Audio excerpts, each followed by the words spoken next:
জলদাপাড়া জাতীয় উদ্যানে শুরু হলো গন্ডার শুমারি। গরুমারা এবং চাপড়ামারিকেও শুরু গন্ডার গণনা। আজ এবং কাল দুদিন ধরে চলবে গন্ডার গোনার কাজ। এর জন্য দুদিন জঙ্গল সাফারি বন্ধ।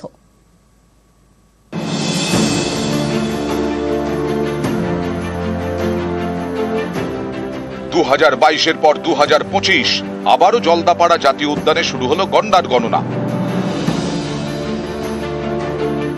বুধবার ভোর থেকে শুরু হয় গন্ডার শুমারি। 216 বর্গ কিলোমিটার জুড়ে জাতীয় উদ্যানে ঢোকেন 400 জন বনকর্মী, সঙ্গে 13টি স্বেচ্ছাসেবী সংগঠনের প্রতিনিধি। কখনো হাঁটা পথে, কখনো কুনকি হাতির পিঠে চড়ে কাজ করছেন বনকর্মীরা। 2022-এর শুমারিতে জলদাপাড়ায় 292টি গন্ডারের খোঁজ মেলে। এবারের শুমারিতে সেই সংখ্যা আরো বাড়বে বলে আশা বন দফতরের। এটা খুব মাসিভ এক্সারসাইজ।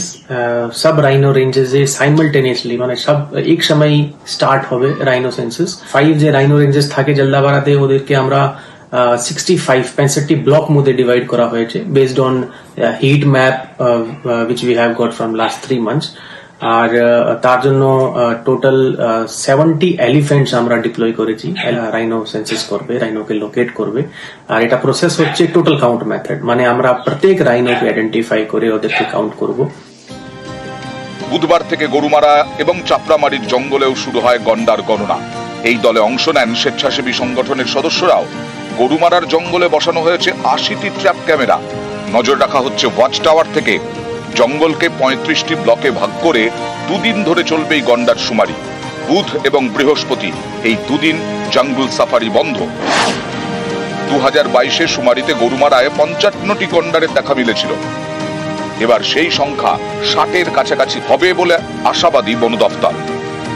কারো হাতির পিঠে, কেউ পায়ে হেঁটে, এবং বিভিন্ন টিমের মধ্যে জিপিআরএস ক্যামেরা, ড্রোন থেকে স্টার্ট করে ট্যাপ ক্যামেরা থেকে স্টার্ট করে বিভিন্ন বাইনাকুলার নিয়ে ফরেস্ট ডিপার্টমেন্টের বিভিন্ন টিম তৈরি করা পরিবেশ প্রেমীদেরকে নিয়ে, এবং এই গণনা শুরু করা হয় 2022 সালের পরে। কিন্তু এখন 2025 সালে গণনা হচ্ছে। আমরা পরিবেশ প্রেমী হিসাবে আশাবাদী যে এবার গন্ডারের সংখ্যা বৃদ্ধি পাবে, এই আশা আমরা রাখছি। নিউজ 18 বাংলা।